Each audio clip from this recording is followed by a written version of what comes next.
Hello friends. ధనుర్మాసం.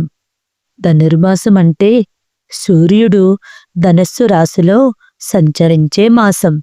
ఇది హిందూ మతంలో శ్రీ మహావిష్ణువుకు అత్యంత ప్రీతికరమైన, ఆధ్యాత్మికంగా చాలా పవిత్రమైన సమయం. ఈ నెలలో ఉదయాన్నే దీపారాధన, గోదాదేవి పూజలు, తిరుప్పలై పఠనం చేస్తారు. కానీ శుభకార్యాలకు దూరంగా ఉంటారు. ఇది సంక్రాంతికి ముందు వచ్చే మాసం. ఉత్తరాయణానికి నాంది పలుకుతుంది. ధనుర్మాసం గోదాదేవి జీవిత చరిత్ర గురించి తెలిపే కథను ఇప్పుడు తెలుసుకుందాం. దక్షిణ భారతదేశంలో శ్రీ విల్లుపుత్తేరు అనే పవిత్ర గ్రామంలో విష్ణుచిత్తుడు అనే గొప్ప విష్ణుభక్తుడు ఉండేవాడు. విష్ణువుకి అంకిత భావంతో రోజూ పూలతో దండలు తయారు చేసి శ్రీరంగనాథ స్వామికి సమర్పించేవాడు. తన జీవితం అంతా గోవిందా గోవిందా అంటూ గడిపే భక్తుడు. ఒకరోజు ఉదయం అతడు తోటలో పూలు ఏరుకుంటున్నప్పుడు తులసి చెట్టు కింద మణిదీపంలా ప్రకాశించే చిన్ని శిశువు కనిపించింది. బాలిక రూపంలో ప్రత్యక్షమైన ఈ శిశువును చూసి విష్ణుదత్తుడు ఆశ్చర్యపోయి, ఇది సాధారణ బిడ్డ కాదు, దైవకన్య, విష్ణు ప్రీతితో పుట్టిన పిల్ల అని భావించాడు. ఆమెను తన ఒడిలోకి తీసుకుని గోదా అని పేరు పెట్టాడు. గోదా అంటే పువ్వుల అందమైనది. నేటి భక్తులు ఆమెను గోదాదేవి, ఆండాల్, నాచియార్ అని పిలుస్తారు. గోదా చిన్నప్పటినుంచే విష్ణు భాగవత కథలు, కృష్ణుడి లీలలు వింటూ పెరిగింది. ఆమె మనసులో ఏకైక కోరిక, నేను కేవలం శ్రీమన్నారాయణునికే భార్య కావాలి. కృష్ణుడు, రంగనాథుడు, వెంకటేశుడు ఎవరిని చూసినా ఆమె హృదయం భక్తితో నిండిపోతుంది.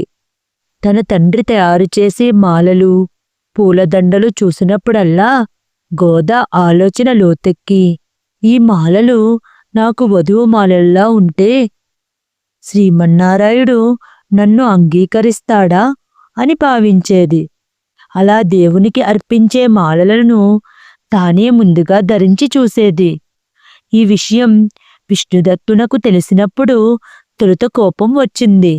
కాని ఆ రాత్రి స్వప్నంలో శ్రీరంగనాథుడు ప్రత్యక్షమై, విష్ణుదత్త, గోదా ధరించిన పూలమాలే నాకు ఎంతో ఇష్టం. ఇక మీదట ఆమె ధరించిన మాలలనే నాకు తెచ్చివేయండి అని అనుగ్రహించాడు. పెరిగే కొద్దీ గోదా భక్తి మరింత లోతుపోయింది. ధనుర్మాసం నెలలో ఆమె గోపికల మాదిరిగా వ్రతం చేసి ప్రతి ఉదయం బ్రహ్మముహూర్తంలో లేచి పావై అనే పిలువబడే 30 పవిత్రమైన పాసురాలను ధరించింది. ప్రతి పాసురం ఒక ఆధ్యాత్మిక మణి. అందుచేత ఈ నెలను గోదా నెల, తిరుపాకై నెల అని కూడా పిలుస్తారు. గోదాదేవి భక్తి, పవిత్రత శ్రీరంగనాథుడిని కూడా కదిలించింది. ఒకరోజు రంగనాథుడు విష్ణుదత్తుడి స్వప్నంలో ప్రత్యక్షమై, విష్ణుదత్త, నీ కుమార్తె గోదాను నేనే పెండ్లి చేసుకుంటాను. ఆమెను శ్రీరంగానికి తేవండి అని ఆజ్ఞాపించాడు. విష్ణుదత్తుడు ఆనంద బాష్పాలతో కళ్ళు నిండిపోయాయి. విష్ణుదత్తుడు గోదాను శోభాయమానమైన వధువుగా తయారు చేసి విలాసవంతమైన ఊరేగింపుతో శ్రీరంగానికి తీసుకువెళ్ళాడు. గోదాదేవిని ఆలయానికి తీసుకువెళ్ళి శ్రీరంగనాథుడు ముందు నిలబెట్టినప్పుడు ఆనందంలో, ఆత్మానందంలో గోదా, రంగమన్నార్, నేను వచ్చాను అని మృదువుగా పలికింది. ఆ క్షణంలోనే గోదాదేవి వెలుగులో లీనమై శ్రీరంగనాథుడి రూపంలోకి విలీనం అయింది.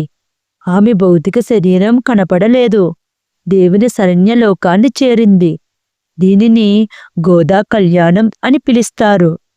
ఇప్పటికీ ప్రతి సంవత్సరం శ్రీరంగంలో గోదా కళ్యాణం విశేషంగా జరుపుకుంటారు. విష్ణువు స్వయంగా పెళ్లి చేసుకున్న ఏకైక అల్వార్ గోదాదేవి. గోదాదేవి భక్తి, ప్రేమ, ఏకాగ్రతకు ప్రతిరూపం. తిరుపావై ద్వారా ప్రజలకు మార్గం చూపించింది. ఈ కథ మీకు నచ్చినట్లయితే లైక్ చేయండి ఫ్రెండ్స్. మరికొన్ని ఇటువంటి కథల కోసం నా ఛానల్ని సబ్స్క్రైబ్ చేసుకోండి. Thank you.